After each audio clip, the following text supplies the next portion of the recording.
أعوذ بالله من الشيطان الرجيم بسم الله الرحمن الرحيم الحمد لله رب العالمين والصلاة والسلام على سيد المرسلين سيدنا محمد صلى الله عليه وسلم وعلى آله وصحبه أجمعين أما بعد. Filloj me emrin e Allahut, mëshiruesit pa shoq, bamirësit pa shembull. Falënderimet, lutjet, adhurimin, përkuljen,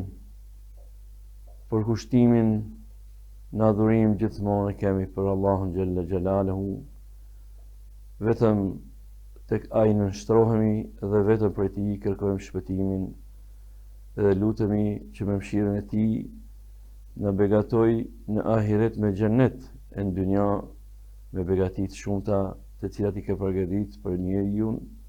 në përgjithësi dhe për besimtarët në veçantë. Salat e selam e përshëndetje vazhdimisht i dërgojmë Muhammed Mustafa sallallahu alaihi wasallam, figura më përsosur e njerëzimit mbar, edhe nëpërmjet praktikës jetësore ai mbetet gjithmonë mëshira më e madhe që ka dërguar Allahu në tokë për ta udhëzuar njeriu drejt rrugës së mbar dhe rrugës së fatbarësisë në dy botra, në këtë dynja dhe në ahiret. I dërgojmë përshëndetje dhe familjes tij të ndershme, shokëve të tij trima besnik, edhe për ju të nderuar teleshikues. Lutemi te Allahu që begatitë e tij, bekimet e Allahut zbresin mbi gjithë ju, kudo që jeni dhe kudo që shikoni këtë media e cila është në shërbimin tuaj. Duke u nisur nga fakti se çdo gjë që Allahu xhalla xhelaluhu ka dërguar nëpërmjet Kur'anit tek Muhamedi alayhi salatu wassalam dhe nëpërmjet vahit përgjithshëm,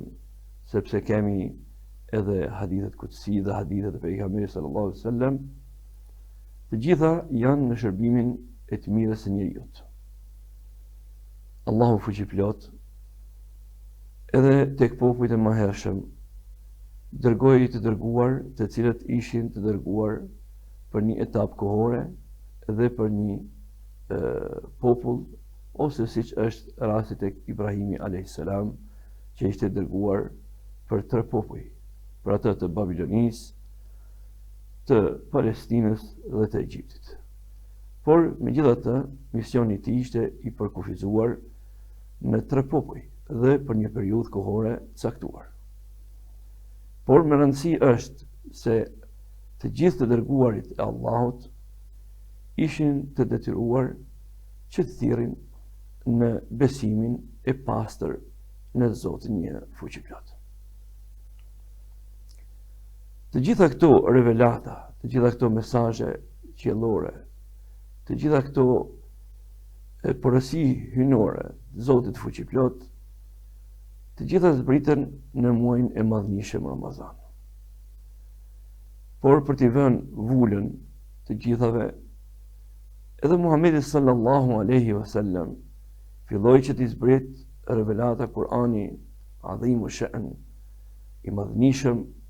t'i zbrit pikërisht në muajin Ramazan. Muaji Ramazan ishte muaj në cilin edhe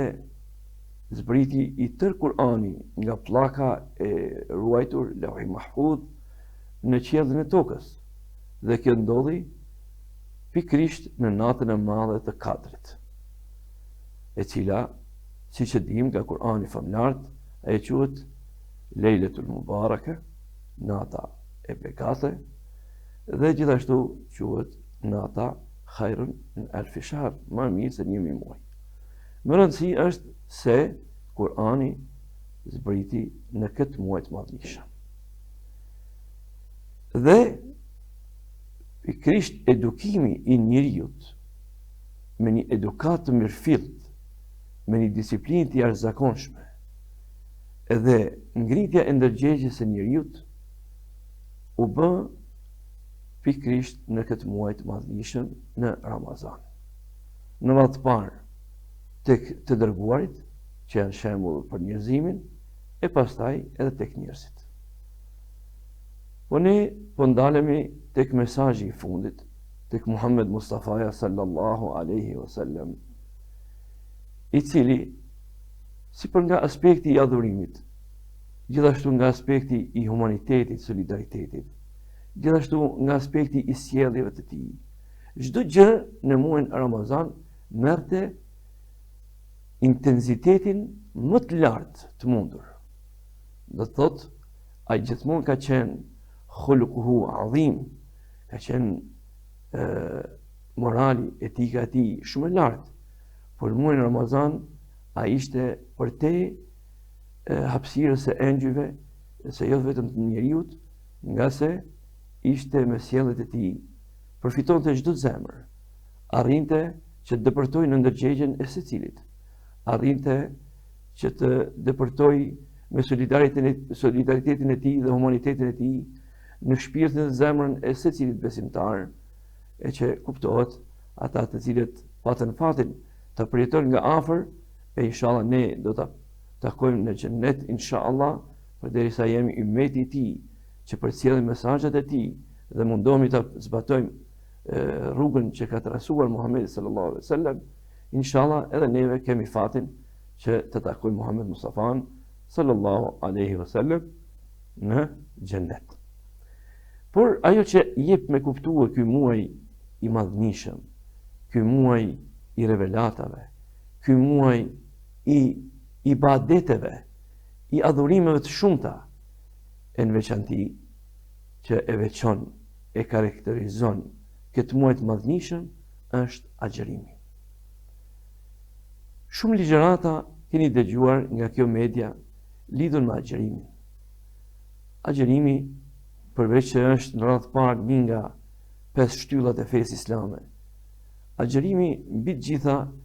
synon diçka shumë madhore, diçka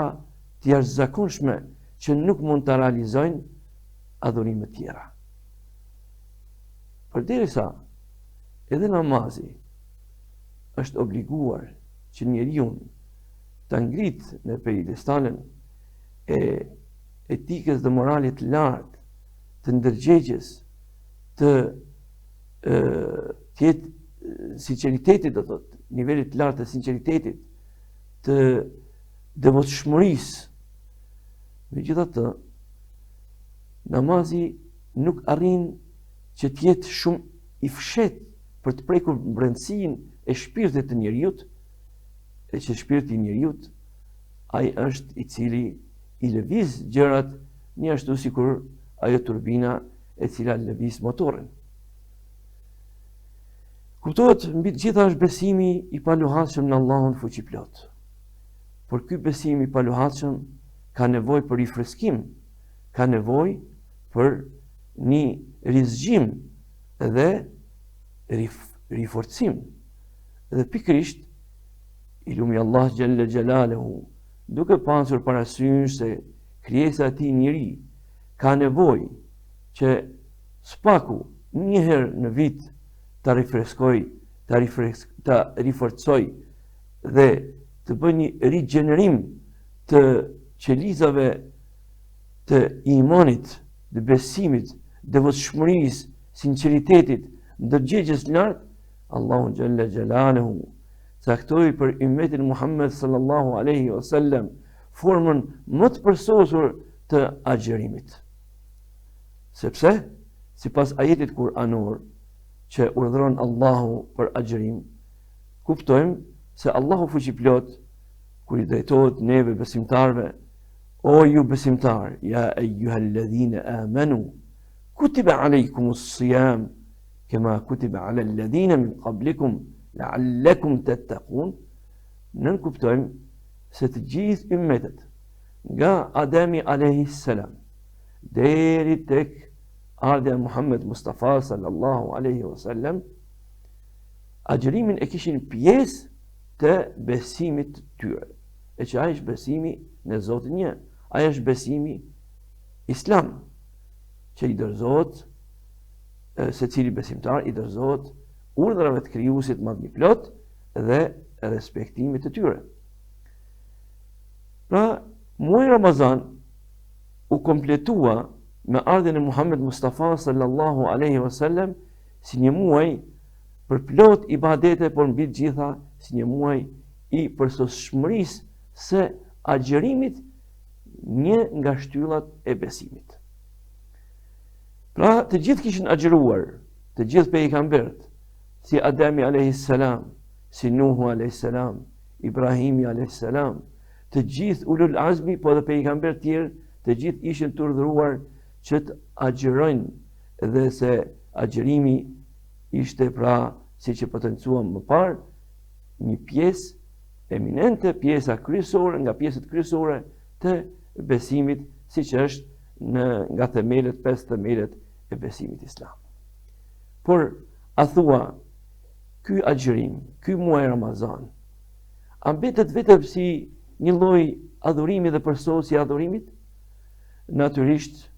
qëllimi i kësaj përsosje të këtij lloji të adhurimi, si që është agjërimi, kishte qëllimin dhe synimin kryesor që të krijojë një shkollë edukative që disiplinon, apo shkollë e disiplinës, dhe para së gjithash të edukojë ndërgjegjen e njeriut. Kjo ndërgjegje e cila sot vuan mjaft shumë në shoqërinë tonë moderne dhe ka probleme të shumta, sepse zhvillimi teknologjik ka bërë të mundur që edhe ideologjitë e mbrapshta të dëpërtojnë deri në thellësinë e shumë familjeve, shumë njerëzve, individëve dhe shumë shoqërive. Zoti fuqiplot në Kur'anin Adhimu Sha'n na tërheq vërejtjen që të kemi kujdes, sepse thot: yuriduna an yutfiu nur Allah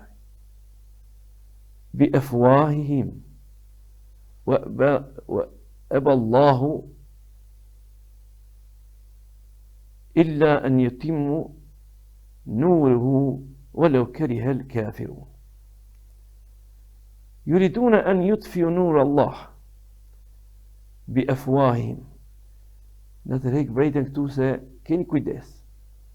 sepse pala kundërshtara, ajo që është kundërshton të vërtetën, që kundërshton të mirën, që kundërshton mesazhin hyjnor,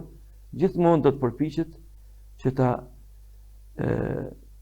qymë ashtu dritën, ta ndalë dritën, ose ta erësoj dhe ta pengoj dritën e Zotit. Por Allahu Gjelle Gjelaluhu, ata mundohen, do thot, me gojën e tyre, me fjalët e tyre, ta përgënjeshtrojnë të vërtetën rreth fesë islame, rreth adhurimeve, rreth agjërimit, rreth namazit, rreth të gjitha ibadeteve që ne i bëjmë, e në veçanti kemi si rezultat se një pjesë e madhe e muslimanëve, duke u infektuar nga ideologjitë dhe duke marrë nga këto tentativa të atyre që kundërshtojnë të vërtetën, sot i kemi larg namazit. Një pjesë të tyre kemi edhe larg agjërimit, duke arsyetuar veten në format më ta quaj më brutale, ose në format më të pa njerëzore, që kjo jep me kuptuar se ne qëndrojmë para një sfide e cila duhet të sfidohet me punë dhe me vullnet të mirë. Dhe pikrisht për ta realizuar, për të arritur që ne të realizojmë atë që Zoti fuqiplot nëpërmjet neve kërkon, e që është puna maksimale në realizimin e fjalës Zotit në tokë dhe adhurimi i sinqert i yni, Allahu fuqiplot në këtë muaj të madhënishëm na mundson neve që këtë tentativë të kundërshtarëve të Islamit ta zbehim plotësisht dhe të largojmë edhe nga sipërfaqja e asaj pjesë ku jetojnë besimtarët, që mos i dhëmë hapësirë që ata të realizojnë qëllimet e tyre për ta heshtur ose për ta shym dritën e Zotit, e që drita e Zotit këtu është qëllimi, feja islame, me të gjitha obligimet, me të gjitha konditat, me të gjitha do të thotë mësime dhe këshillat që ofron për besimtarin në veçanti dhe për njeriu në përgjithësi. Pra, jemi përballë një shkolle shumë edukative, siç është muaji Ramazan, në cilën Allahu fuqiplot zbriti të vërtetën, sepse zbritja e Kur'anit është zbritja e të vërtetës dhe udhëzimit ose ndryshe kushtetutës hyjnore për njeriu, që duhet njeriu të mbështetet dhe të vazhdoj të realizoj atë që Zoti kërkon nga njeriu besimtar. Muaji Ramazan me të gjitha përmbajtjet e brendshme që ka, ofron mundësinë që ne të kalojmë për një muaj të plot në për një sistem krejtësisht tjetër, por një sistem i cili do të sjellë dobi në 11 muajt e ardhshëm. Prandaj edhe qëllimi kryesor edhe i agjërimit, po dhe i ibadeteve të shumta që na mëson pejgamberi sallallahu alaihi wasallam, siç janë, do thotë, namazet nafile, siç janë solidariteti i jashtëzakonshëm, siç janë itikafi, mbyllja në adhurim për 10 ditët e fundit të këtij muaji të madhnishëm, dhe të gjitha ato që na mëson pejgamberi sallallahu alaihi wasallam me mësimet e tij të urta, japin me kuptue se ne qëndrojmë në një shkollë edukative, në një shkollë e cila edukon mbi të gjitha, përveç e edukon ndërgjegjen, edukon gjithashtu edhe fizikun ton që të jetë i rregullt në 11 muaj të ardhshëm, që të jetë i përmbajtur dhe që të jetë vërtet i ndërgjegjshëm dhe të arrijë që gjithmonë të kontrollohet nga besimi në, si thot Allahu, si thot pejgamberi sallallahu alaihi wasallam, men sama Ramadana imanan wa ihtisaban. Këtu qëllimi jo vetëm që falen gjunahet, por nëse besimtari agjeron me një besim përkushtuar dhe të paluhatshëm dhe duke llogarit gjithmonë Allahun se edhe shpërblimet e Allahut, ai në këtë mënyrë mësohet që gjatë një muaji gjithmonë të llogarit në kontrollin e plot që ka, apo mbikëqyrjen e plot që ka nga krijuesi fuqiplot. Dhe pikërisht ky mendim duhet ta shoqëroj edhe 11 muaj të ardhshëm në mënyrë që besimtari musliman ta tregojë se ka kaluar në për një universitet, në për një shkollë shumë të lartë edukative, e cila ja ka edukuar shpirtin e tij, ja ka edukuar ndërgjegjen e tij, ja ka disiplinuar gjymtyrët e tij që të veprojnë mirë, ja ka disiplinuar edhe mendjen e tij, e ka larguar nga shumë paragjykime, e ka larguar nga shumë ideologji të mrapshta dhe gjithashtu ja ka edukuar të gjitha gjymtyrët duke nisur nga syri, dora, këmba, duke mos shikuar gjërat të këqija, duke mos dëgjuar dhe mos përshpritur me veshën e tij, duke mos dëgjuar gjërat të cilat nuk janë të hijshme për besimtarin dhe nuk janë të dobishme. Pra, muaji Ramazan me gjithë përmbajtjen e tij që edukon shpirt, zemër dhe gjithë qenien e njeriut, arrin që të realizoj dhe të nxjerrë në fund të muajit një person, një personalitet i cili do të reflektoj për 11 muaj, duhet të reflektoj edukatën më të lartë, duhet të reflektoj moralin, etikën më të lartë, duhet të reflektoj kulturën më të lartë në kulturë, e kulturën e mirëfillt dhe jo ajo kulturë e cila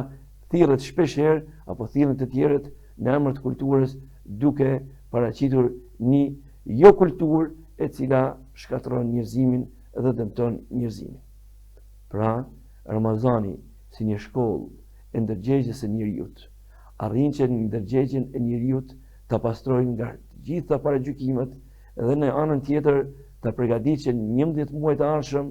të pas Ramazanit të jetë ai i cili vërtet do të tregoj se ka përfituar nga muaji i madhnishëm i Ramazanit dhe jo një formalitet vetëm mos me ngrënë dhe mos me pi, sepse siç e dim, pejgamberi sallallahu alaihi wasallam shpeshherë ka tërhequr vërejtjen dhe ka thënë se Allahu nuk ka nevojë për agjerimin, për etjen dhe urinë e atij personi i cili do thotë nuk ka qenë kujdesshëm ndaj fjalëve të kota ndaj sharjeve, ndaj agjerimit me mendjen e tij, me shpirtin e tij, nuk ka arritur që ta edukoj ndërgjegjen e tij, ta edukoj qenien e tij si tërsi, po flasim do thotë këtu duke u nisur nga shpirti, mendja dhe të gjitha gjymtyrët që njeriu posedon dhe gjithashtu të arrijë të realizoj vërtet një personalitet shumë të ngritur në çdo aspekt jetësor. Pra vllazën të dashur dhe motrat të nderuara, ne kemi të bëjmë me një shkollë e cila kërkon nga ne që mos të krijojmë një formalitet apo një rutinë e cila duhet përsëritet një muaj në vit, por të reflektojmë se ne kemi kaluar dhe kemi arritur që të marrim mësimet më të larta njerëzore gjatë një muaji të plot, gjatë muajit të Kur'anit, gjatë muajit të agjerimit, muajit të ibadetit dhe gjatë muajit të rregullimit dhe pastrimit të ndërgjegjes dhe forcimit të besimit, i cili besim duhet të reflektojë me vepra të mira dhe duhet gjithashtu të ndjek atë që ka për synim vetë muaji Ramazan dhe agjerimi si ibadet, e që është përsosja e devotshmërisë së njeriut, e cila përsosje vjen duke përsosur dhe duke edukuar, siç e tham nga fillimi, duke edukuar ndërgjegjen e vetë njeriut, duke edukuar gjithashtu të menduarit, sepse dhe mbi të gjitha t'i edukojmë egot tona. Në psikologji flitet për zbutjet e egos, ndërsa tek ne në fenë islame flitet për edukim, dhe edukimi e zbut, po jo që e zbut, po e rregullon edhe e pjerr në një sistem aq të lartë disiplinor, sa që besimtari dhe besimtarja e vërtet nuk bën asgjë për hatër të njerëzve, por çdo gjë e bën për hatër të Zotit, dhe kur e bën për hatër të Zotit, ai reflekton nivelin më të lartë të sinqeritetit për cilin kemi nevojë ne njerëzit të jemi të sinqert ndaj njëri tjetrit. Dhe ky sinqeritet nuk bëhet për të përfituar dhe për të realizuar autoritet tek palët tjera, por bëhet për ta kënaqur Zotin, që Zoti të jetë i kënaqur me veprat dhe sjelljet e besimtarit. Pra, lirisht ne mund të themi se muaji i madhënishëm Ramazan do të jetë dhe do të mbetet shkolla më e lartë edukative, disiplinore dhe përgatitore që përgatit njeriu të jetojë një jetë të mirëfillt, një jetë për plot ardhmëri, për plot harmoni, për plot dashuri njerëzore, dhe një jetë e cila do të reflektojë dhe do të tërheqë edhe të tjerët që edhe nuk janë besimtar, por kur të shohin tek besimtari i vërtet që ka dalë nga ky muaj aq i disiplinuar dhe aq i kujdesur dhe nuk i lën hapësirë shkujdesjes dhe sjelljeve të këqija, atëherë të gjithë do të vrapojnë për të arritur nivelin sadopak të atij besimtari. E ne, të gjithë besimtarët musliman, duhet të jemi ata të cilët do të reflektojmë gjatë 11 muajit të ardhshëm një edukat jashtëzakonisht lartë, një kulturë jashtëzakonisht lartë. Po i përsërisim këto fjalë, nga se vetë mesazhi i këtij muaji të madhënishëm është që neve na ngrit në nivelin më të lartë njerëzor. A ka nivel më të lartë se sa kur një njeri është aq i kujdesshëm si ndaj vetvetes, si ndaj prindërve të tij, si ndaj fëmijëve të tij, si ndaj familjes të tij, ndaj rrethit të tij, që mos t'i hidhroj sepse hidhron Zotin, që të cilët mirë që ta kënaqë Zotin. E kur kënaqet Zoti, natyrisht se të mira dhe begatit e Allahut nuk do të mungojnë në asnjë moment, por Allahu do të na begatoj me gjithë të mirat e tij. Prandaj vllazën dhe motra, ju teleshikues të nderuar, të jemi sa më të kujdesshëm që nga ky muaj i madhënishëm të dalim në nivelin më të lartë të disiplinës dhe të kemi një ndërgjegje të pastër dhe një herët të kemi rigjeneruar ato qelizat e imanit të cilat kanë nevojë dhe patë nevojë që gjatë këtij muaji ne të forcojmë ato dhe t'i japim fuqinë maksimale që të dominojnë gjatë 11 muajit të ardhshëm inshallah, që t'jemi ata të cilët para Allahu Gjelle Gjelaluhu do të dalim faqe bardhë, siç do të dalim faqe bardhë edhe në këtë dynja. E lutim Allahun fuqiplot që të gjithëve na mundsoj që nga ky muaj i madhnishëm të dalim me ndërgjegjen më të pastër, që të dalim me besimin më të paluhatshëm, që të dalim me disiplinën dhe moralin më të lartë, që devotshmëria jonë të shprehet në çdo aspekt, dhe ashtu siç thot pejgamberi sallallahu alaihi wasallam, kur ta bëni një punë, bëne me itqan, me përkushtueshmëri, që t'ja përkushtoni dhe ta bëni tamam si duhet. Prandaj lutemi që të gjithë ne ta kemi bërë punën tonë gjatë këtij muaji të madhnishëm ashtu të përsosur, dhe që tek Allahu fuqiplot të jemi nga ata të cilët do të marrim shpërblimet maksimale, po në anën tjetër do të na mundsoj që të futemi në portën e caktuar vetëm për agjeruesit e devotshëm të sinqert, e që është dera Rayyan, një derë e cila është caktuar apostafat për ata njerëz që vërtet, për ata besimtarë që vërtet kanë realizuar qëllimin e agjerimit dhe qëllimin e këtij muaji të madhnishëm, që qëllimi pra, e tham disa herë, është arritja e nivelit më të lartë njerëzor, po e quaj. Nga se kështu kërkon Zoti, që për të qenë njeri si mëkëmbës i Zotit, e që mëkëmbës i Zotit këtu nënkupton zbatimin e urdhrave të Allahut, realizimin e plan programit hynor për njeriun, e që këtë plan program e paraqet Kur'ani adhimu sha'n me të gjithë përmbajtjen e tij, por që praktika paraqitet nëpërmes sunetit Muhammedit sallallahu alaihi wasallam,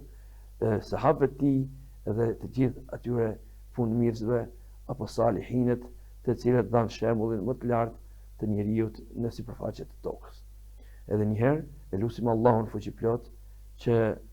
të gjithë juve teleshikues të nderuar, po të gjithë besimtarët kudo që janë, t'i shpërblej Allahu, edhe të shpërblimi më i madh do të ishte që në këtë dynja të jemi shembull të gjithë ne besimtarët, e në ahiret inshallah të jemi së bashku në Xhennetul Firdaus. Edhe njëherë ju përshëndesim me përshëndetjen më të bukur, paqja, bekimi, begatia dhe mirësia e Allahut qoftë mbi të gjithë ju dhe mbi të gjithë besimtarët kudo që janë, dhe mbretroft paqja në gjithë botën për të gjithë njerëzimin, sepse njeriu ka nevojë që të ketë një paqe në radhë parë me vetveten, të cilën e krijon pikërisht ky muaj i madhnishëm, ibadetet, po mbi gjitha Islami në tërësi i ofron njeriu një paqe me Zotin, paqe me vetveten, me rrethin ku jeton dhe me gjithë njerëzimin. Prandaj e lutim fuqiplotin Allah që të derdh paqen e tij mbi tërë njerëzimin kudo që janë, sepse kur të ketë paqe ka edhe progres, ka solidaritet, ka të mira, ka zhvillim, dhe kështu që njerëzimi jeton në paqe e rahati dhe në zhvillim të mirëfillt. Wassalamu alaikum wa rahmatullahi wa barakatuh.